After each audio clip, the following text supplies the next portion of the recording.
Alright guys, we're up here at Jean, Nevada, doing some metal detecting today.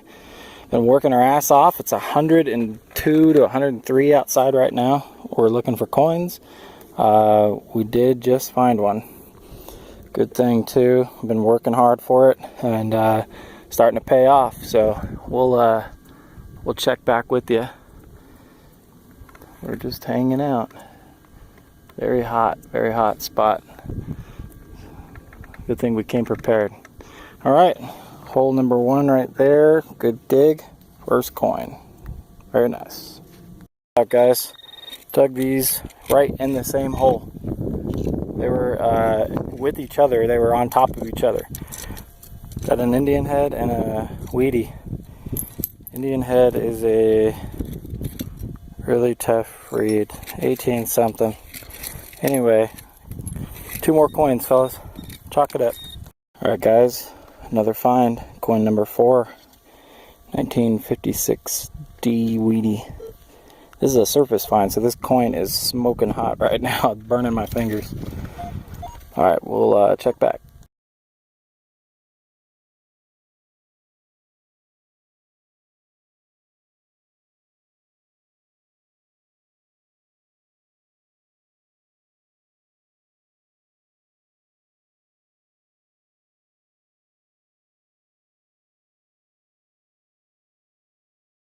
Alright, I am now back home, but I never did get a chance to do a total count.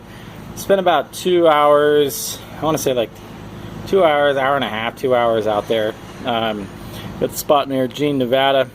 It was pretty hot, about 109, 100 something like that, 109 outside.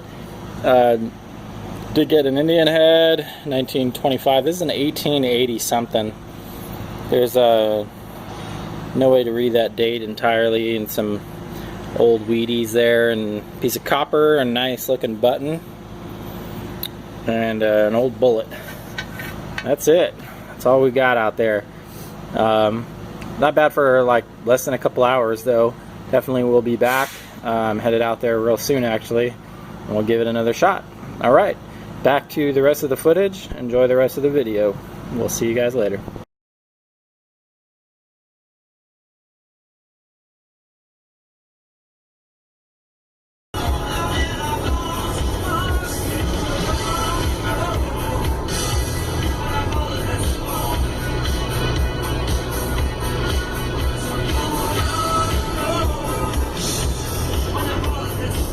Alright, we're northbound. Did a little metal detecting there in the Jean mining district. Now we're headed northbound toward Utah. We are approaching the Arizona border here. Valley of Fire, Moapa Indian Reservation. It's 110 outside. I don't know if you guys can see that. 110. Pretty hot. I think it was 114 through Vegas, so the desert's still very much in summer. Weather report showing only in the 70s where we're going, upper 60s and 70s, so pretty nice weather up ahead. So we'll check back in with you, maybe catch a little fishing on video before the sun goes down. We'll see you in a bit.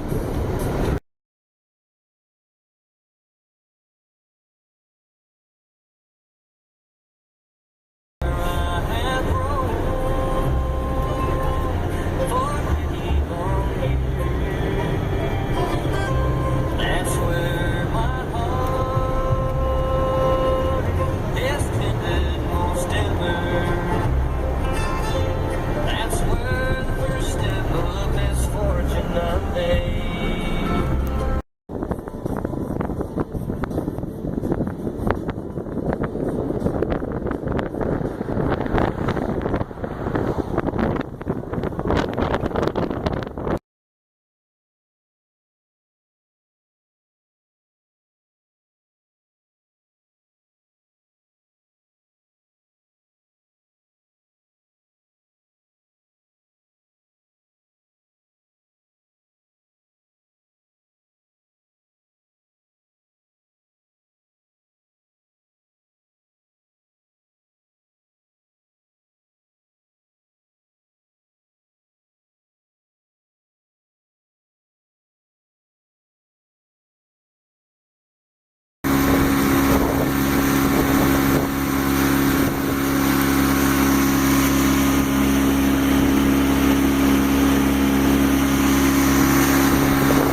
Alright folks, we're in a canyon above Marysville, Utah.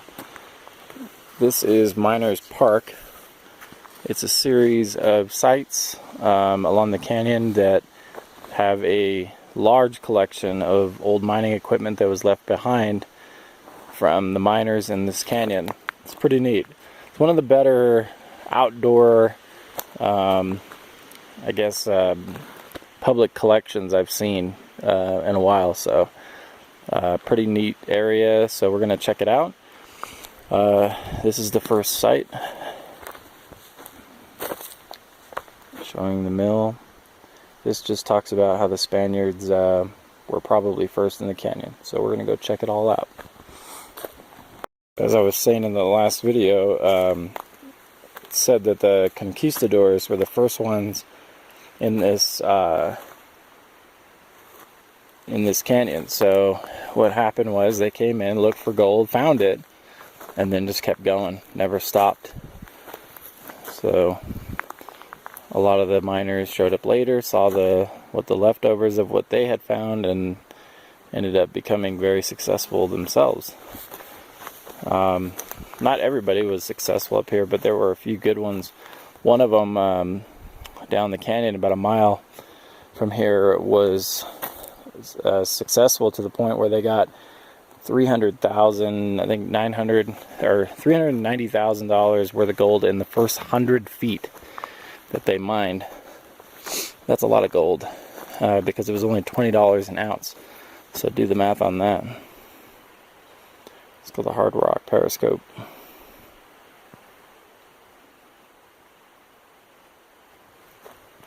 It was a steam-powered crusher. Pretty cool.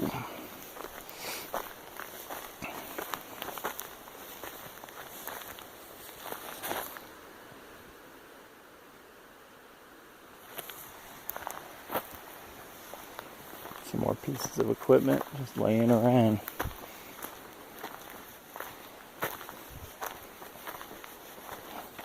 We'll just check out a couple more pieces and then get moving. There's other stuff to see. Down in the canyon, fall colors are already coming in. So it's it's August. So that's pretty early.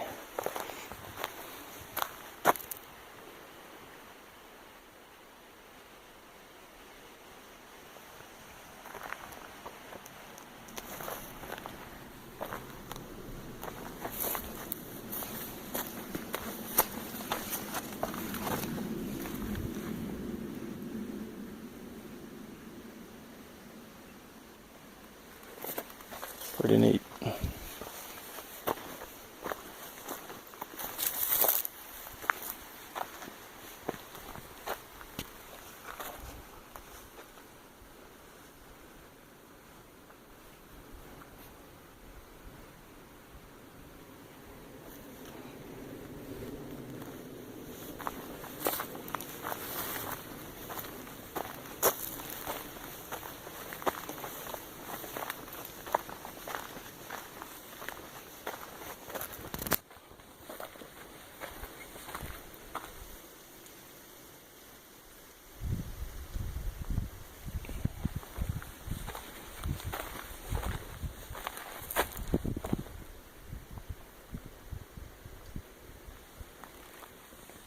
Just talking about how a lot of the miners were developing lung cancer later in their lives because of all the dust.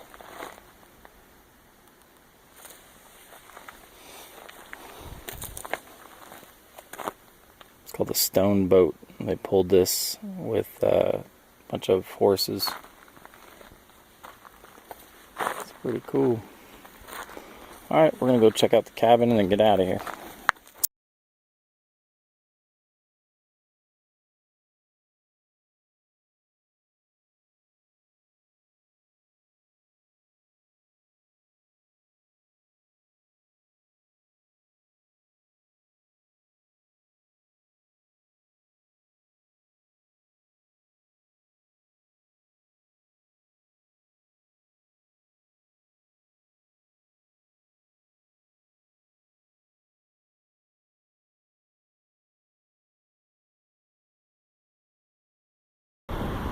Alright, you're looking at Butch Cassidy's Boyhood home right there.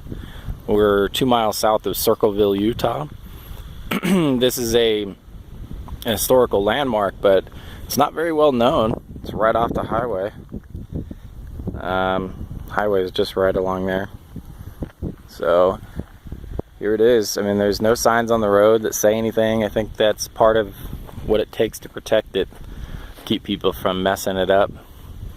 But it's a very beautiful site. They left all his stuff. There's their barn, some equipment, and they even have a register. So as it was said that Butch Cassidy never actually killed anybody, that likely all his cohorts did all the bad work and he was just the brain. They let you into the building. They have a register here of some sort, but donations, so you can donate to keep it going. They do let you in. So this is the inside of his home. Isn't that cool?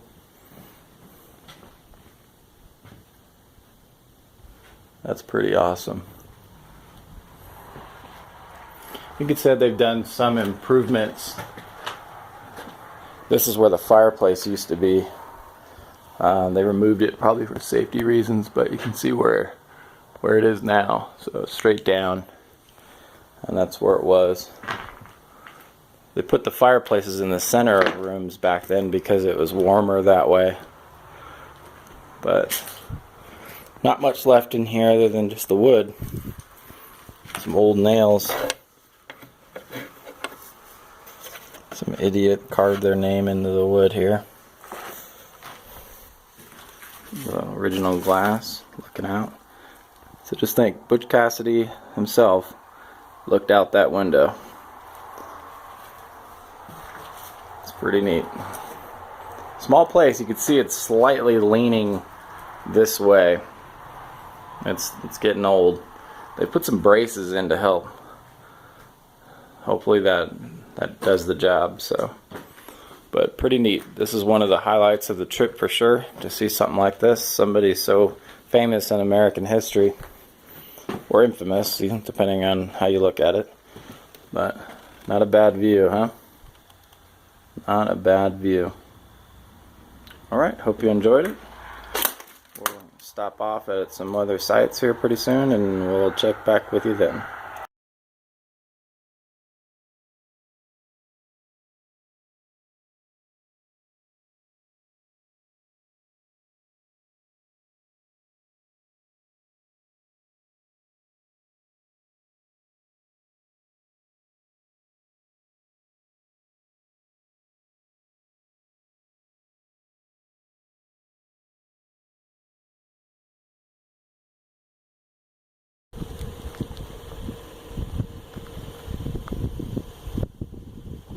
Alright folks, we were just over here at this gentleman's house, Mr. Jim Vargo, local guy, one of the oldest homes in the city right there. It's actually a modern sided old cabin. So there's 2 cabins on the inside of that home.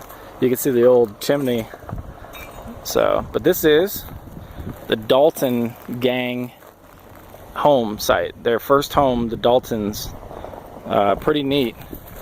The Dalton family still owns it. They visit it. Mr. Vargo said that they visit it only around the 4th of July when they come around, but this is the real deal, folks. The Dalton gang that you heard. And if you look carefully, you see artifacts like that, like this old piece of glass. Look at that. This old stuff just hanging out.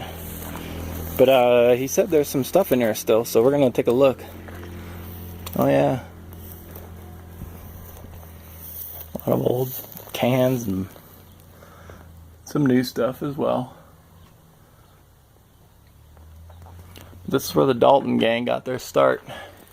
We're headed over yonder next. There's the Parker house, which is Butch Cassidy's parents' house. The house prior to we were over here in the fields over that way. That was actually Butch Cassidy's grandparents' house. where he stayed there quite a bit as a boy. So we're gonna go check out his parents' house, the Parker home site, next. So see you in a few. Number 2, this is the old Parker home, aka Butch Cassidy's parents' house. Another place that he grew up. This was somewhere that Butch Cassidy returned in a Model A after making all his money and showed back up here, laid down the road. And I guess his dad, if I remember correctly what Jim told us, his dad froze to death in this house in a sleeping bag during one of the winters.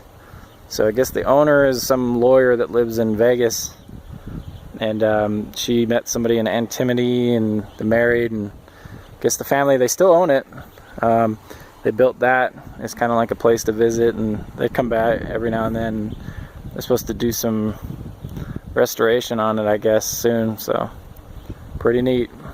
It's American history there, folks. It's the real deal.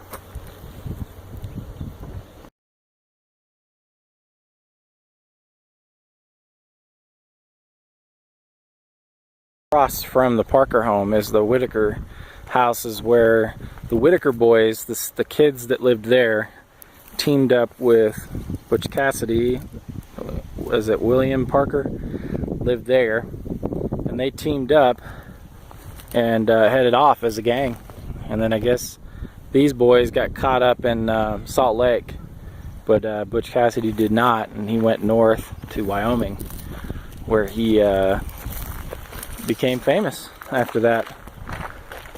Pretty neat. There's Mr. Jim Margot's place down there. If you're ever in the town, stop in and see him.